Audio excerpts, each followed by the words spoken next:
Since World War II, no president has relied on a formal declaration of war for the majority of military engagement. Not one. This is the Publisher's Desk with Damon K. Jones, brought to you by Black Westchester Magazine. Peace and blessings, everybody. This is Damon K. Jones here, and welcome to another episode of the Publisher's Desk, powered by Black Westchester Magazine, blackwestchester.com. And today we're addressing a political issue, a legal issue, constitutional issue. Did President Trump violate the War Powers Resolution? This is the new congressional showdown when it comes to Washington, D.C., brothers and sisters. If you have a president who is continually ignoring the norms, ignoring the rules, ignoring the Constitution, when you have a president who has decided that he can go to war at will without conferring with the Congress, who would allow a president to speak for 435 people? Who would allow him to have this awesome power to determine for the millions of people in this country, hundreds of millions of people in this country, that we go to war when he says we go to war? So did he violate the War Powers Resolution with military action in Iran? Now that's the headline. Now that's the accusation, and that's the political firestorm of the that week. Part of the world that have ended up being a real cause of loss of blood and treasure. We can have a debate about whether we should be having a war with Iran, and we don't really have much of a debate about whether the Iranian regime is a bad regime. But Congress was not asked about this. No, we were not, and that's the problem. You know, there are people that will land on all sides of this conflict and what should be happening or shouldn't be happening. But the one thing that I want to remind the American people of is that we have a Constitution. And frankly, as members of Congress, we swore an oath to the Constitution as well as the president. And right now, what we are clearly witnessing is lawlessness yet again from this administration. And my question to my colleagues in a very serious way is, will you put aside your loyalty to this orange man and actually focus on your loyalty and your oath to the Constitution, which says that only Congress has the power to declare war? It is time to rein him in a bipartisan way. Before we rush into judgment, let's apply something rare in modern politics. And you know what that is? Structure, logic, and outcomes. Because this debate isn't just about Trump. It's about presidential power, congressional responsibility, and whether the Constitution still means what most people think it does. Epic fury was a noble pursuit. Yes.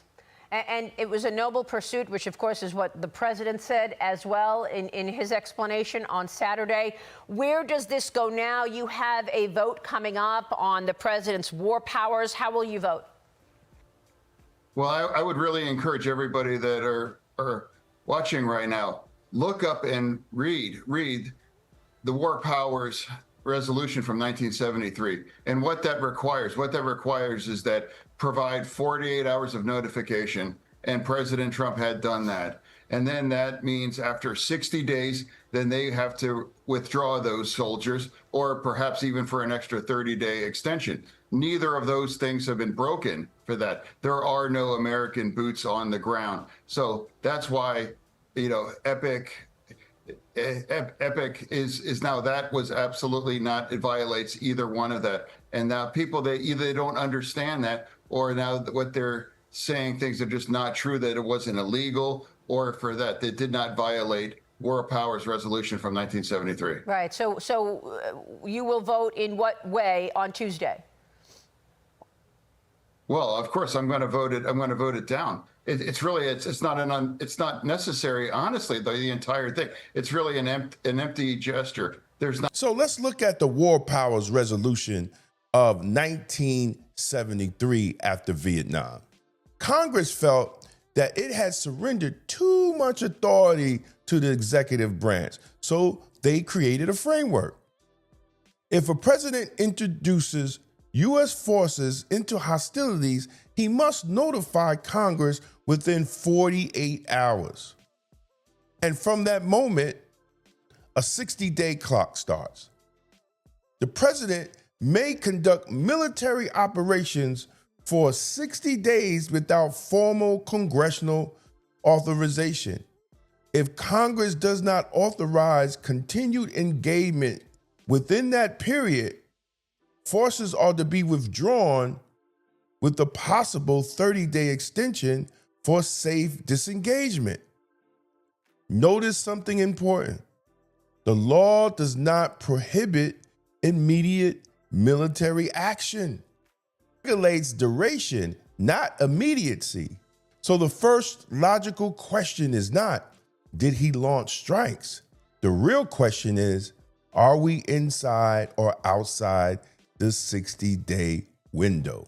Now, if we're inside that window and Congress has been notified, then under the statute itself, the president is operating within the temporary statutory authority. Whether you like it or not, Democrats or whoever, is very different from its being illegal.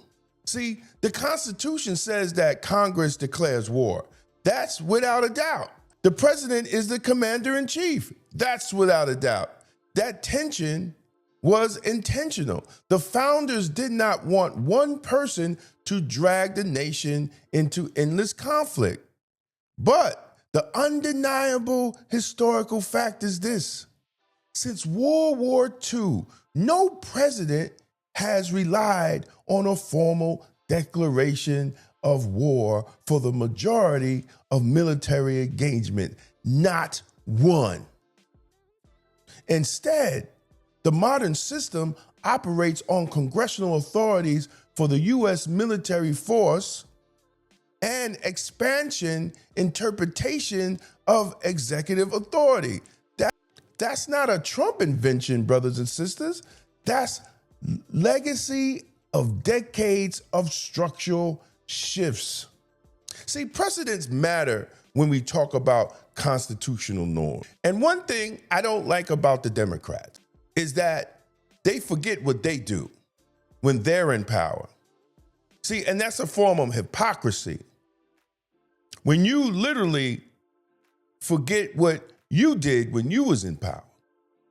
See, in 2011, President Barack Obama authorized military action in Libya without a declaration of war.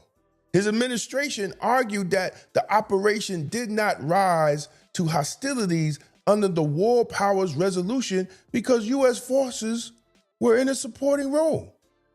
That interpretation was controversial then. Congress objected, yet Congress did not force withdrawal.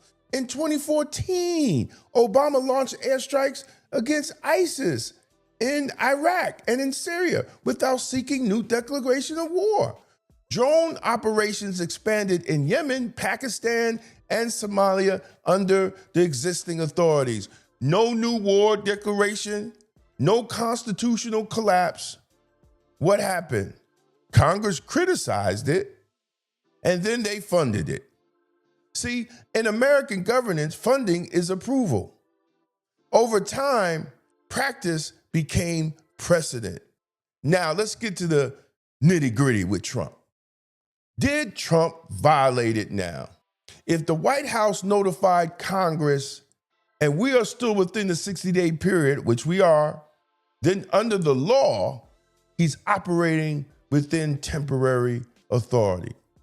If the operation continues past the statutory limit without authorization, then we move from interpretation into constitutional confrontation. See, day one is interpretation, but day 61 is crisis. We're approaching half past the hour on your Monday morning, and as the United States and Israel continue to strike Iran, lawmakers on Capitol Hill are looking to rein in President Trump's authority to take this kind of military action. Lawmakers in both chambers are gearing up for a possible bipartisan war powers resolution to stop the president from launching more strikes. News Nation Washington correspondent Hannah Brandt is at the Capitol for us with those details. Hannah, lawmakers are also demanding answers from the White House over these strikes. Marky, good morning. They certainly are. We're really expecting this to dominate discussions here on Capitol Hill this week. And like you said, lawmakers have a lot of questions about this operation, specifically about the justification for starting it and for the objectives, what comes next in this operation as well. Tonight, they'll get an opportunity to ask some of those questions because we're told by sources that these officials will be briefing the ranking members and chairs of the House and Senate Intelligence, Armed Services, and Foreign Affairs committees. Then tonight, these officials will be briefing the full House and Senate. That'll be all lawmakers getting an opportunity to get some answers to their questions. And I'm also told Pentagon officials briefed staff of several national security committees yesterday for more than 90 minutes. So altogether, the Trump administration says they are keeping lawmakers informed of what's happening, but there are a lot of disagreements emerging already. One of the top debates right now is whether the U.S. was justified in striking Iran first. Now, on a weekend call with reporters, senior Trump administration officials said they had analysis suggesting Iran was preparing to strike. And so that's how they justified doing the strikes first. But we've heard from some Democrats, they don't believe there's evidence to back that up. In fact, ranking intelligence Democrat Senator Mark Warner says he just hasn't seen any evidence that Iran was planning imminent attacks. But legal doctrine isn't the only factor here, brothers and sisters. The political reaction matters just as well.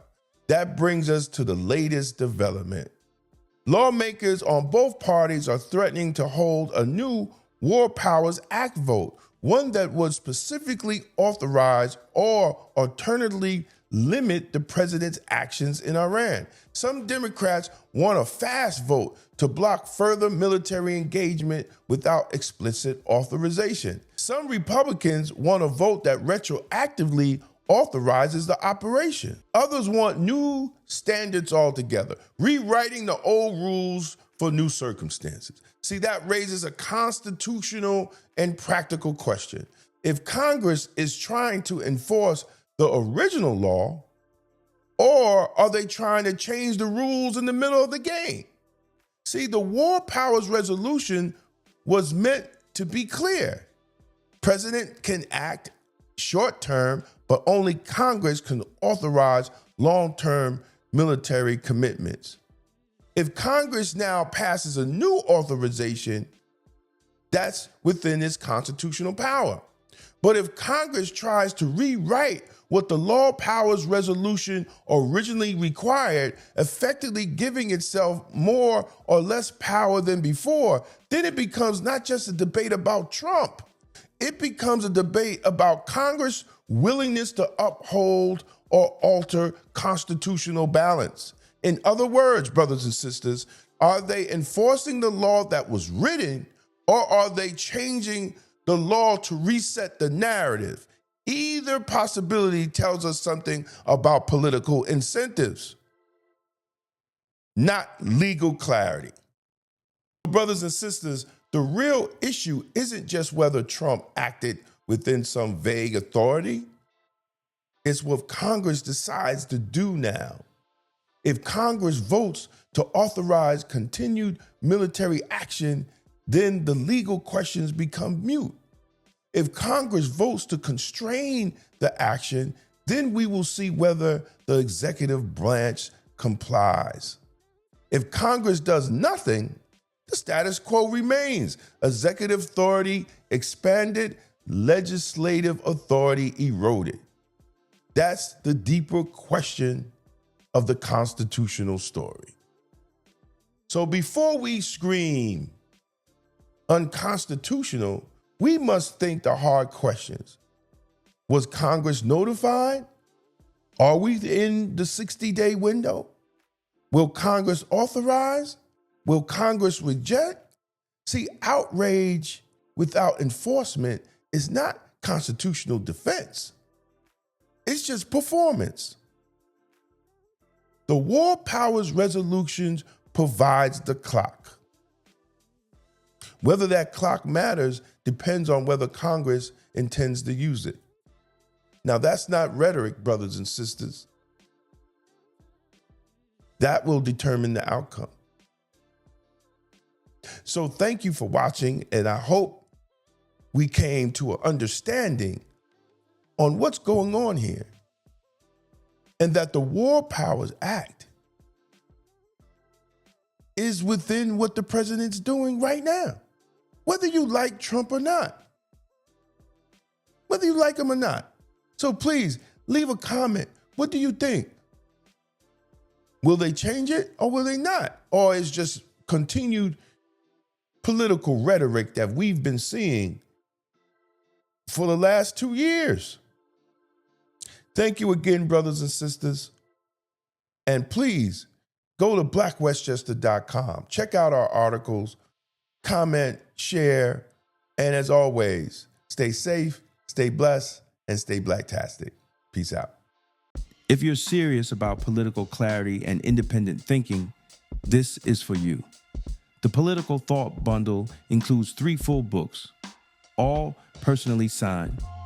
Democrats and Republicans. The Ultimate Gang Bangers breaks down how the two-party system operates like a legalized street war for power. Emotional Politics, Logical Failure exposes how emotion has replaced strategy in Black political engagement. Tolerance is for Cowards lays out a blueprint for extended policing and community-led public safety rooted in outcomes, not slogans. 3 signed books, 1 bundle, $60. That's a $75 value. And you're getting signed copies included. This isn't left versus right, it's results versus rhetoric. Go to twosteppublishing.com and secure your signed Political Thought Bundle today. Whether you're a local business, a national brand, a rising entrepreneur, or just promoting an upcoming event, Black Westchester is where culture, community, and commerce meet. Contact us today or scan the QR code and start building with us. Don't just advertise, be part of the movement, be part of Black Westchester, be Blacktastic. Black America first. Yeah, Black America first. If you found this video informative, don't forget to like and share it with others who need to hear the truth. And for exclusive content and behind-the-scenes access, join the Black Westchester Magazine YouTube membership club today.